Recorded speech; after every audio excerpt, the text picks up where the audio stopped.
سلام به هموطنای گلم. یه دونه اسپیکر شارژی امروز واسم آوردن واسه تعمیر. این اسپیکر شارژی قسمت سوکت شارژش کنده شده. از این قسمت ببینین شکسته. اسپیکر شارژ کاملا سوکت شارژ کاملا کنده شده و افتاده داخلش. حالا باید بازش کنیم ببینیم چجوری میتونیم درستش کنیم.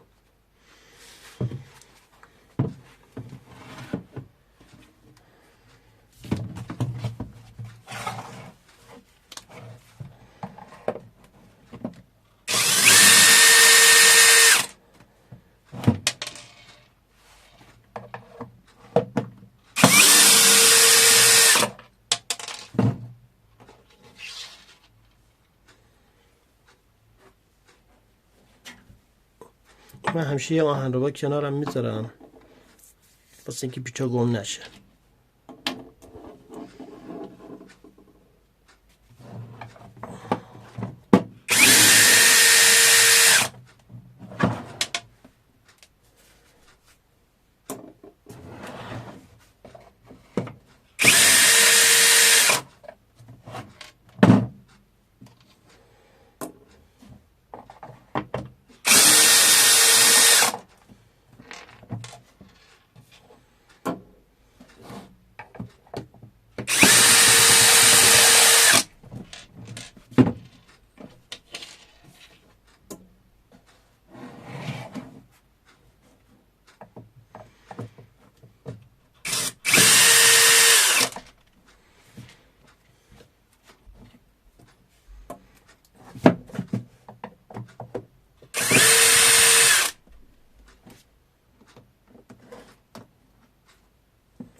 پیچش تموم شد.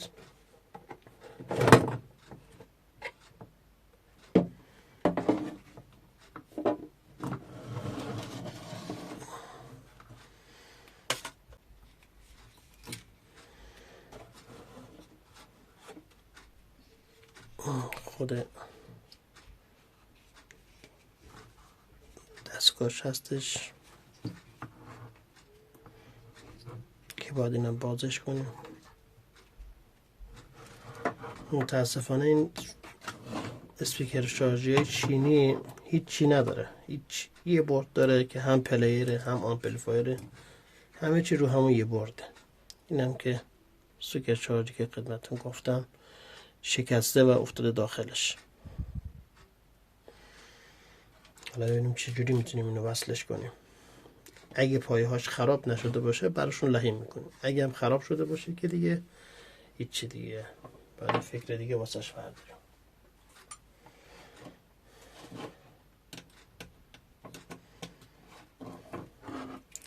دو تا پیچ هم روی این قسمت هستش که برد رو نگه داشته. اینا رو باید باز کنیم.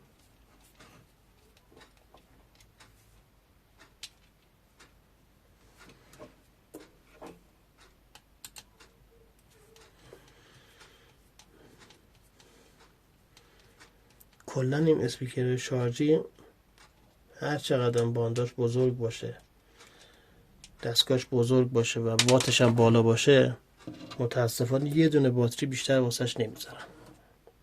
این یه دونه باتری 18650 میذارن دیگه، بس هیچی دیگه نمیذارن.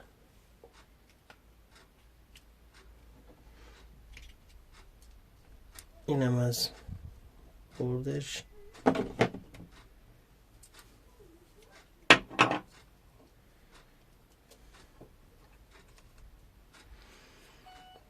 این قسمت سوکت شارژش هست که متاسفانه حدسم درست بود خراب شده. ببخشید. خب سوکتاشو جدا کردم. متاسفانه این برد مشکل دار هم شده کلا روشن هم نمیشه. حالا اگه زمانی که سوکت شارژ کنده شده به جای اتصالی کرده یا سوخته برد مشکل دار شده نمیدونم، ولی خب دیگه حالا تست نکردم. معمولا این بردها ارزش تعمیر نداره، برد آمادهش تو بازار هستش. من از قبل از برده اینا دارم تو وسایلم. مدلش یه مقدار حالا فرق میکنه با این، ولی خب همینه، فقط اون صفحه دیجیتال داره و خیلی هم از این بهتره.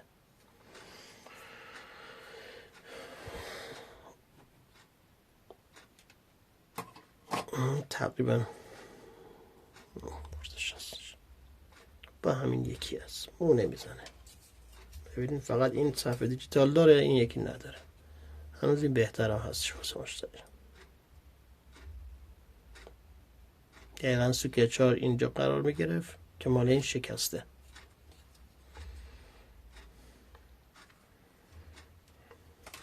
خب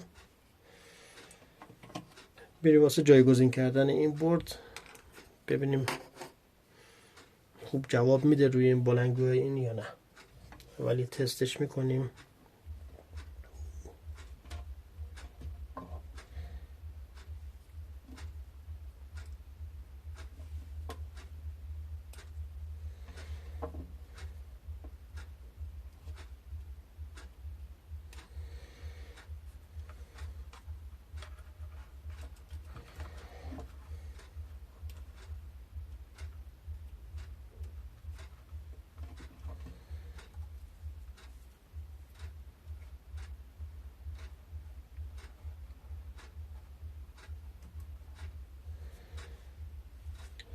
خب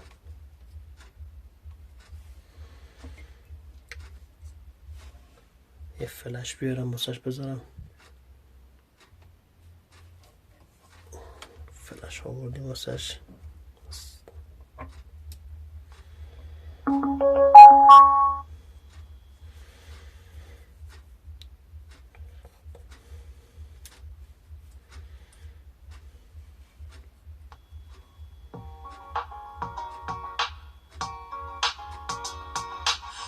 میشه یکی رو دوستش داشته باشی برات مهم نباشه.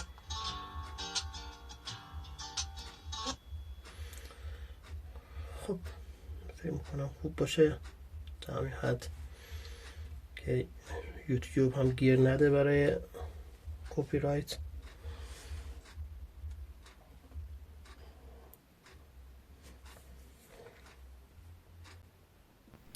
خب ما این بردش روی این قرار دادیم. ببینیم قشنگ که صفحه دیجیتال خوردش. یه قسمت صفحه دیجیتالش هم در آوردم که به علت یه فرق دیگه طولانی‌تر نشدن ویدیو که این دو تا برد با هم دارن ایناشو نذاشتیم برای فیش های قسمت رقص نورشون شما هست. که چون تو برد ویدیو طولانی نشه. برای رقص نور از دو تا LED حالا 7 رنگ تنها چیزی که میمونه قسمت رقص نور اینه یک مثبت داره که و یک مقدار منفی. فرق داره با هم. ولی بردی که ما سوکت جایگزین رقص نور این کردیم ستاییه. سوکت رقص نور خودش استفاده کردن. دو تا دوتایی بود. برای RGB ها یک پایه مثبت و دو تا منفی قرار داره. حالا کاری که ما باید انجام بدیم اینه که سیم های مثبت و منفی هر کدوم از LED ها رو به یک مثبت و یک منفی هر کدوم مربوط به یه دونه بلندگو هستش که سه پایه هست باید بذاریم روی این. خب یه دونه سوکت گیر آوردم ستایی، مال یه RGB دیگه بود، مال به همین بردم میخوره. حالا این قسمت مال مثبتش هست، این دوتا هم که منفیه. ما میتونیم دوتا مثبت اینو به این لحیم کنیم، منفیاش هم هر کدوم به اینا بزنیم، یا هر دو منفی رو به یکی از اینا بزنیم، هیچ فرقی نداره. ولی خب چون جای دوتا منفی داره هر کدوم از منفی ها رو به یکی از اینا میشه لحیم کرد.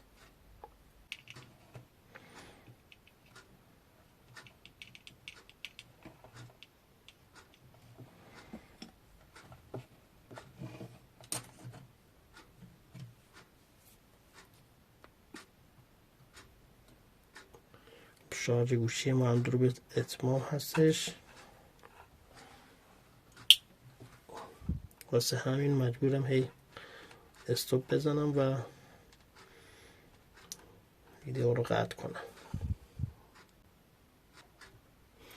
خب لاین کاریمون هم تموم شد، واردیشامون هم حرارت دادیم قشنگ مرتب. حالا میریم برای تستش.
همیشه هر قطعه رو که باز میکنین، حالا چه اسپیکر شارژیه چه هر قطعه دیگه ایه، قبل از اینکه کامل سیماش رو باز کنین، سوکتاش رو آزاد کنین، یه عکس بگیرین که بدونین کدوم سوکت رو از کجا در آوردین، بعد دوباره همونجا مرتب سر جاش بذارین و جا بزنین.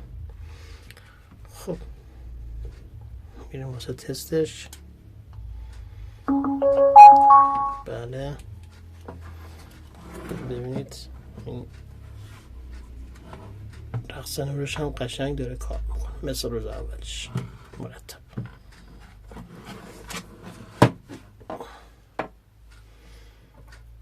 یه فلش هم بذاریم واسه تستش.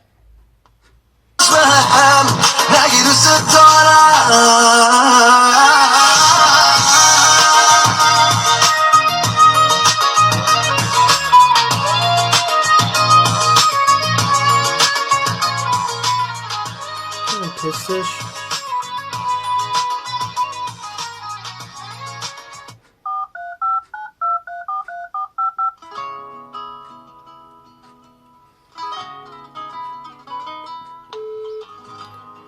خب اسپیکرمون مرتب داره کارش انجام میده و تموم هستش دیگه. همه شما عزیزان رو به خدای بزرگ بسپارم. خدا یار و نگهدارتون باشه.